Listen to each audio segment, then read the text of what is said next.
The resurrection of Jesus offers answers to more of the big questions than any other event in history. Does God exist? If so, does he care about us? Is there life after death? Do miracles occur? How can we know the true religion?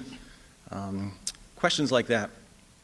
And we had our answers to these questions when a group of women showed up at the tomb of Jesus and were greeted by an angel who said, "Do not be afraid, for I know that you are looking for Jesus who was crucified. He is not here, he has risen, just as he said." The early Christians defended this proclamation against critics, and it's an honor to carry on that defense nearly 2,000 years later. I'd also like to thank my friend John for representing the atheist position. This is my third debate with John, and his dedication continues to amaze me. I don't think Christians appreciate the sacrifice many of our atheist friends make when they spend so much of their time talking about Christianity. Anyone can understand why Christians want to discuss these issues. We believe they have eternal significance. But for atheists who are convinced that their existence ends in just a few decades, to spend those decades unwaveringly focused on Jesus and the Bible, we can only marvel that they're so generous with the little bit of time they've got. If I didn't know better, which I don't, I might think there's something spiritual going on here. But more on this later. We love you, John. You're a good man, David. Did Jesus rise from the dead? The short answer, yes. The long answer, yes. And having a verifiable miracle at its core is one of the most important differences between Christianity and its competitors. I find it fascinating that atheists dogmatically insist that the message of Christianity is just put your blind faith in our religion, when Christianity, more than any other worldview I'm aware of, has always said, here's how you can know that this is true. In the book of Acts, the Apostle Paul says to the people of Athens, tells them that God has set a day when he will judge the world with justice by the man he has appointed. He has given proof of this to everyone by raising him from the dead. So if Christians proclaim, here's the proof, why do atheists here just believe without any evidence whatsoever? It's as if hearing they do not hear and seeing they do not see. But for those with ears to hear, knowing that Jesus rose from the dead is actually much simpler than people realize. To know that Jesus rose from the dead, we only need to know two things. One, that he was dead, and two, that he was alive again later. If Jesus was dead and he was alive again later, I'd say that our atheist friends have a great big Son of God-shaped hole in their worldview. I doubt that John and I are going to have any disagreement on whether Jesus was dead, because we both studied the sources, and Jesus' death by crucifixion is one of the best established facts of ancient history. Now, the new generation of atheists who learn about Christianity primarily from websites or social media may be surprised to hear that there are historical facts about Jesus. They think of Jesus as a mythical figure, like Hercules, except that they're much angrier about Jesus for some reason. It's a tragedy of the internet age that positions that would be laughed out of the room at the scholarly level can become quite popular at the internet level by circulating among people who don't know much about a topic. At the scholarly level, Jesus mythers are thought of as along the same lines as Holocaust deniers, but at the internet level, it seems like every other atheist I run into says Jesus never existed. Really? Well, what books have you read on this? None, but I watched like 3 YouTube videos, so I'm obviously more knowledgeable than every respected scholar on the planet. Meanwhile, even some of the most critical historical Jesus scholars will acknowledge certain facts about Jesus. That he was baptized by John the Baptist, that he had disciples, that he was known as a miracle worker and an exorcist, that he believed he played a crucial role in the coming of the kingdom of God, and of course that he died by crucifixion. The scholarly consensus on Jesus' death arises from having a variety of ancient sources. There are Christian, Jewish, and Roman sources reporting Jesus' death, and knowing how crucifixion works. Today we tend to think of crucifixion as just nailing someone to a cross, but Roman crucifixion was a 3-step process. The first step was the scourging, which was sometimes called the half-death, because victims would be half dead by the time it was finished. The Romans used a flagrum made of leather thongs with chunks of bone and metal woven into the strands, designed for removing human flesh. We have records of people being beaten until their veins and arteries were exposed, or until their bones were showing, or until their intestines spilled out. Julius Caesar remarked, "It is more grievous to be scourged than to be put to death." And that was just the beginning. Step 2 was nailing the victim to a cross and letting him hang there while blood drained out of him. Once he stopped gasping for breath, the Romans knew their work was done. Almost. The Romans didn't take crucifixion lightly, so there was a third step, a death blow, just to make sure their victim was dead. If they needed to pry someone off a cross, they would smash his head in or stab him through the heart with a sword or a spear, or set him on fire, or let wild animals rip him apart. Not the sort of process anyone's going to walk away from.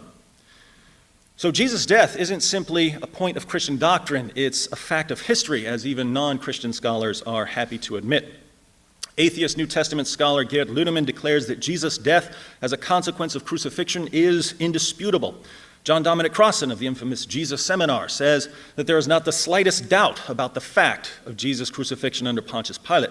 Marcus Borg, another member of the Jesus Seminar, states that Jesus' execution is the most certain fact about the historical Jesus. Jewish scholar Pinchas Lapid concludes that Jesus' death by crucifixion is historically certain. According to Paula Fredrickson, a convert to Judaism, the single most solid fact about Jesus' life is his death. He was executed by the Roman prefect Pilate on or around Passover in the manner Rome reserved particularly for political insurrectionists, namely crucifixion. And as everyone's favorite scholarly critic of Christianity, Bart Ehrman, maintains, one of the most certain facts of history is that Jesus was crucified on orders of the Roman prefect of Judea, Pontius Pilate. The real question for us tonight, then, is whether Jesus was alive again. How would we know if Jesus was alive at some point following his execution by the Romans? Same way we know many other things from history. We need witnesses, and we need to know that we can trust these witnesses. Do we have witnesses of the risen Jesus? Yes, lots.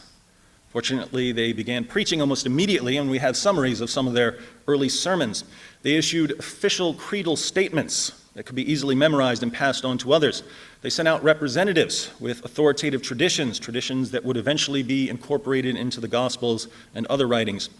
We also have writings and quotations outside the New Testament from the next generation of Christian leaders, which included people like Clement of Rome and Polycarp, who knew one or more of the apostles and who continued preaching the message of the apostles, especially the resurrection of Jesus. But the most interesting source on the eyewitnesses of the risen Jesus is an early Christian creed recorded in 1 Corinthians 15, 3 through 7. 1 Corinthians was written around AD 55, and Paul says in the letter that he had already delivered the creed to the church in Corinth, which would have been several years earlier. But Paul received the creed long before that, either when he visited the apostles in Jerusalem or perhaps even at his conversion, and scholars date its formulation to within a few years of Jesus' crucifixion. James D.G. Dunn writes, "This tradition, we can be entirely confident, was formulated as tradition within months of Jesus' death." According to Michael Goulder, Paul received the tradition, that is, he was taught it at his conversion perhaps 2 years after Jesus' death. Ulrich Wilkins says that the creed indubitably goes back to the oldest phase of all in the history of primitive Christianity. Gerd Ludemann maintains that the elements in the tradition are to be dated to the first 2 years after the crucifixion of Jesus. Paul Barnett dates the creed to within 2 or 3 years of the first Easter. Richard Burridge and Graham Gould say it dates from only a few years after Jesus' death. Robert Funk in the Jesus Seminar put it within 2 or 3 years at most. Richard Hayes says it originates within about 3 years after Jesus was crucified in Jerusalem, and Alexander Wedderburn asserts that it goes back to the first half of the 30s. So there's widespread agreement among scholars that from across the theological spectrum that 1 Corinthians 15 contains very early material that goes right back to the original apostles of Jesus shortly after his death. Let's read the passage. Paul writes, "For I delivered to you, the Christians of Corinth, as of first importance," this is foundational information, "what I also received." Begin creed that Paul received, that Christ died for our sins according to the Scriptures, and that he was buried, and that he was raised on the third day according to the Scriptures, and that he appeared to Cephas, that's Peter, then to the 12. After that, he appeared to more than 500 brethren at one time. Paul is writing this years later, so he adds parenthetically, "most of whom remain until now, but some have fallen asleep.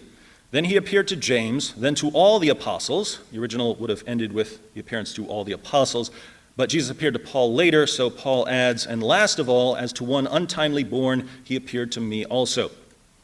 Notice what we have here. We have Jesus' death for sins, his burial, his resurrection on the third day, and numerous appearances And we have all of it as authoritative tradition within a few years, if not within months, of the crucifixion.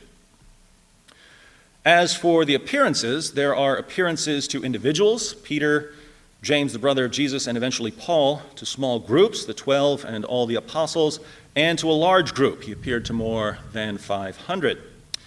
The list also reports appearances to both friends and foes. Peter and the apostles were followers of Jesus during his 3-year ministry, but James and Paul weren't.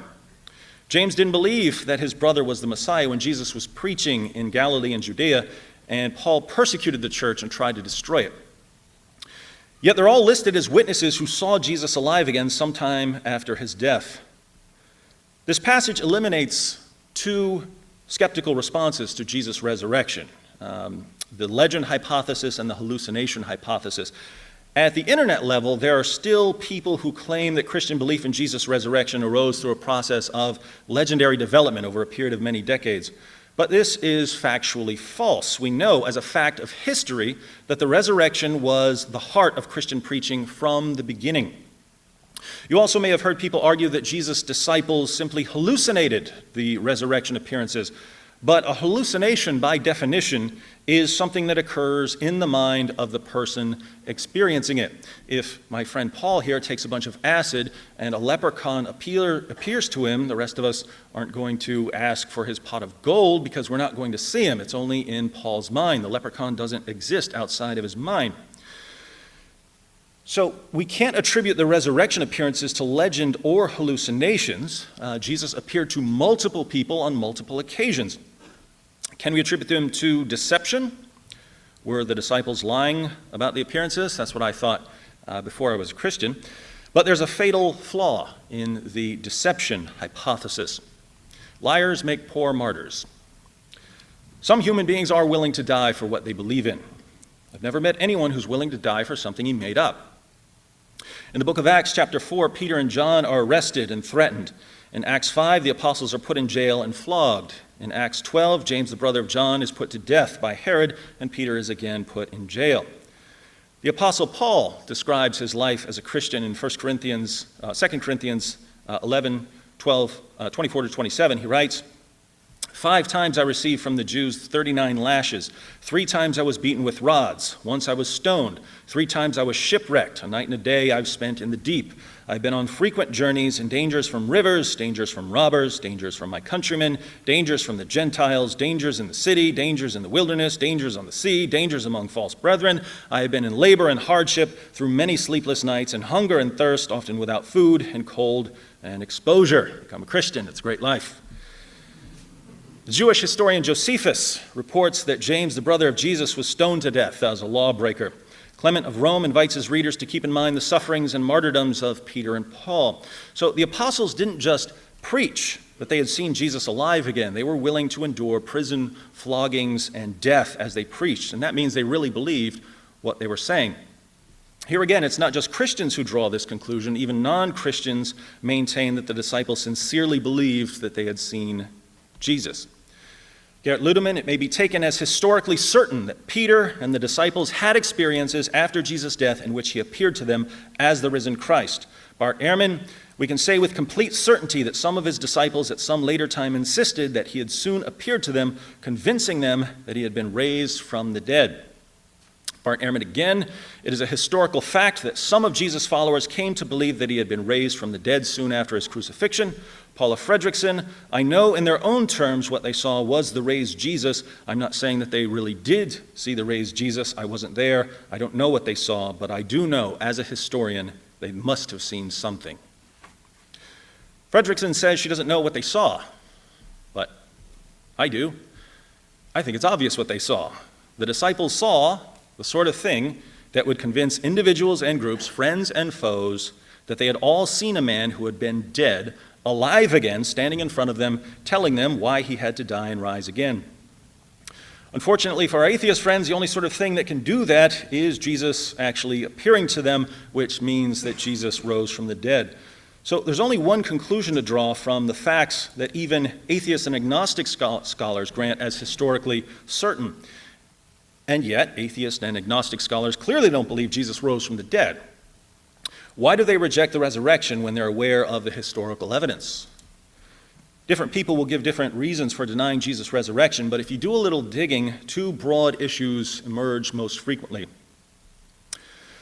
First, many people have a prior commitment to naturalism. Supernatural explanations are ruled out before the investigation begins. And if supernatural explanations are ruled out prior to investigation, Jesus' resurrection is never even a candidate for belief. So, is a commitment to naturalism a good reason to reject the resurrection? As Alvin Plantinga and others have shown, naturalism as a worldview is fundamentally incoherent because it ends up undermining the cognitive faculties required to affirm it. But a more glaring difficulty, given a discussion of miracles, is the global abundance of miracle claims. In 2006, the Pew Forum issued a report titled Spirit and Power, a 10-country survey of Pentecostals, discussing statistics on Pentecostal and charismatic Protestants in the United States, Brazil, Chile, Guatemala, Kenya, Nigeria, South Africa, India, the Philippines, and South Korea. And the researchers found that approximately 200 million Pentecostal and charismatic Protestants in just those 10 countries believe that they have personally witnessed miraculous healings. And that's not counting other kinds of Christians in those countries or Christians in other countries around the world. Consider miracle reports in China. According to Edmund Tang, all Christian churches in China practice some form of healing. In fact, according to some surveys, 90% of new believers cite healing as a reason for their conversion. This is especially true in the countryside where medical facilities are often inadequate or non-existent. After reviewing a number of miracle reports from around the world, Craig Keener concludes, it is no longer plausible to tout uniform human experience as a basis for denying miracles, as in the traditional modern argument. Hundreds of millions of claims would have to be satisfactorily explained in non-supernatural terms for this appeal to succeed. While many may be so explained, one cannot adopt the conclusion of uniformity as a premise without investigating all of them. In other words, those who exclude supernatural explanations prior to investigation do so by faith, not because the evidence demands it. Second, it's perhaps even more common to reject the resurrection because of what the resurrection implies. If we believe that Jesus rose from the dead, we might think it's a good idea to listen to what he says. But Jesus said all kinds of things about sin and judgment and salvation, and if we don't want to take his teaching seriously, or if we don't want to become Christians, or if we despise anything that has anything to do with Christianity, we kind of need to get rid of that whole rising from the dead thing. Now, this has always seemed like an odd approach to me. Decide what we want to believe ahead of time and then reject evidence that doesn't line up with what we want to believe. And atheists normally condemn this approach. Suppose an atheist comes to you with some kind of evidence, let's say evidence for common descent, that all human beings share an ancestor with all other organisms. If your response is, well, I don't like what that would mean, I don't like what common descent implies, so I'm going to reject any evidence you give me for it, the atheist will accuse you of being anti-science and anti-evidence and irrational and bigoted and every other thing you can think of. But then if you turn to that same atheist and present historical facts about the resurrection of Jesus, you'll suddenly find that heaven and hell and the Salem witch trials and gay wedding cakes and all kinds of other topics are entering into his evaluation of whether Jesus was dead and whether he was alive again afterwards. Feelings become the ultimate trump card. But if atheists want to bring their feelings about Christianity into a discussion of historical facts about Jesus, keep in mind that this cuts both ways. I have all kinds of feelings about atheism. Now, there's other evidence that's relevant to this discussion, and I'm sure that much of it will come out in the course of this debate.